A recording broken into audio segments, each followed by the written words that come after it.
what comes with the Mike position is you got to know what everybody's doing.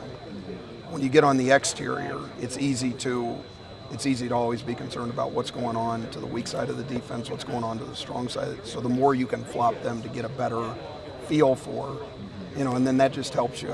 I've spoken probably to you about this before. The reason that we don't have a depth chart linebacker-wise is it's always get the next best guy in there. But how do you get the next best guy in there? You better be training them at multiple positions. So then you don't always feel maybe a drop-off when you go from your 1 to 2 or your 2 to 3 as it's listed on a depth chart.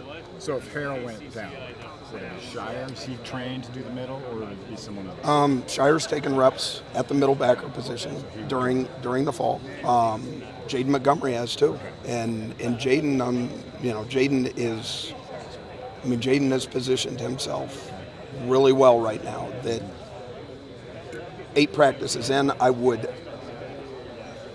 feel probably more comfortable with him in there at the mic than I would moving Carson. Yeah. And, like I said, the depth chart isn't always the tell, but you've just got some guys that, and there's a lot of management at the Mike backer position, our defense. You guys have seen that where they're the ones directing a lot of the traffic. Van Kickerik's more of a week. Van Kickerik's has been at Will and Leo, and has a really good foundation, and I've been impressed with Landon and his development, for a couple of years now. Now he's endured some medical, stuff that is, knocked him out of a practice here, knocked him out of a practice there, but he's fully healthy and has been since the spring and had a real good spring and has had 8 really good practices. How much has learned about? Oh, sorry, go ahead. What aspect have you seen the most growth in with among all of your linebackers, just the entire room?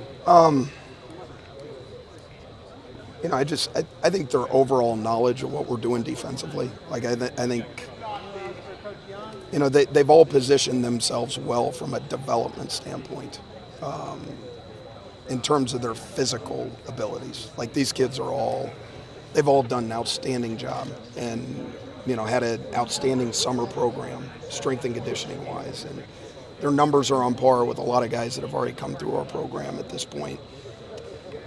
I think, what's going to give them the chance right now is they have immersed themselves only because the standard has been set well before them. And the standard that they know is Jay Higgins, because they were around to see how he operated and what he did. And I think because of that, these guys feel the obligation, as members of that room, being a linebacker at Iowa, that is the standard, the way that Jay or the way that Nick did it and the time and effort they put into it. And these guys have done that since they got here. Now, a lot of that has come with a little bit of a climb. It wasn't that way right out of the gate, but they saw it pretty early that, hey, this is how we need to operate as a member of this unit or as an individual linebacker at Iowa. How much can you learn as, those guys, those 3 seniors, they've had to learn from the bench because of the COVID rule. Nick Jackson's here for a bunch of years. Jay Higgins is there for a bunch of years. How much can they learn by just kind of observing? And what does it say about them that they stuck around? They're Iowa kids. They want to stay here. Yeah, I think where we're fortunate, we've recruited some really good kids, and I think we've recruited really, really well at the linebacker position. And I think we're continuing to. You look at the guys that we've got committed right now, headed into next year's class. I think it's an illustration when you talk about the lack of attrition, so to speak, maybe that we have at the linebacker position. We don't have guys, leaving this program because, one, we don't have the disease of the football, And I'm talking offensively, like guys that want the football. Like it's our job to go get the football. So I think we're fortunate that way defensively. And then, the other thing is these guys are all developmental kids. Like they come in here. I remind them that, if you're playing in your first year here, that's not much different than you playing in 8th grade in high school. Like it doesn't happen very often.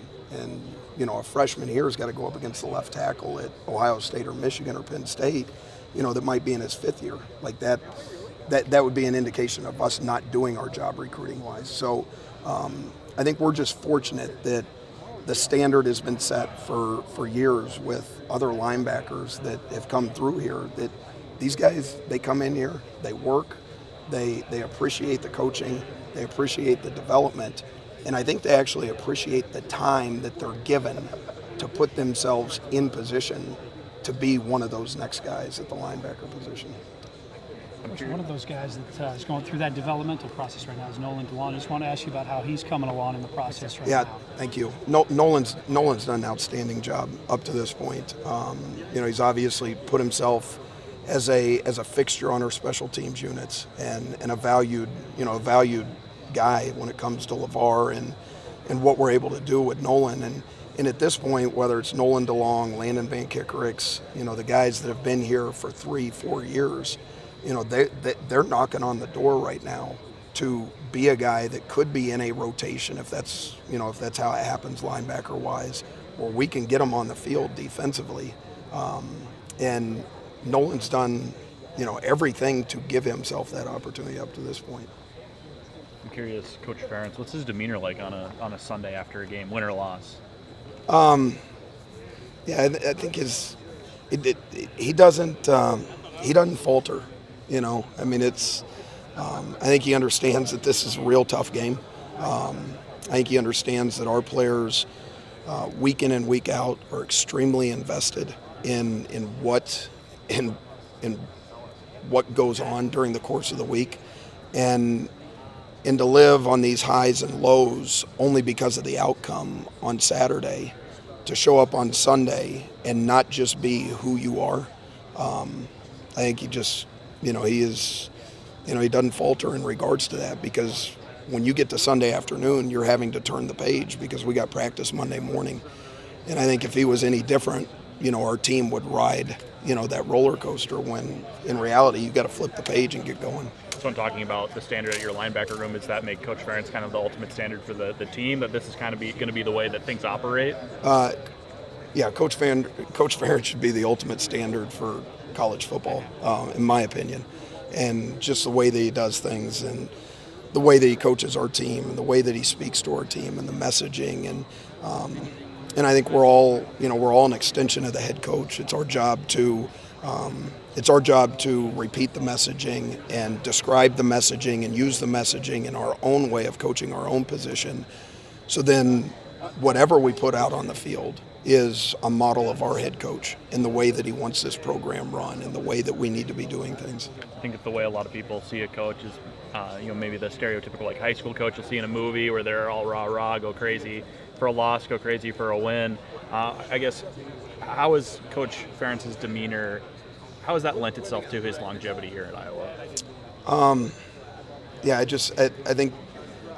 I think the way that he walks in the door and the way that he walks out the door and everything in between is done in such a first-class manner and done with such a high level of respect for everybody in the building, that everybody is working in the same direction with the same goal, and to never change the blueprint.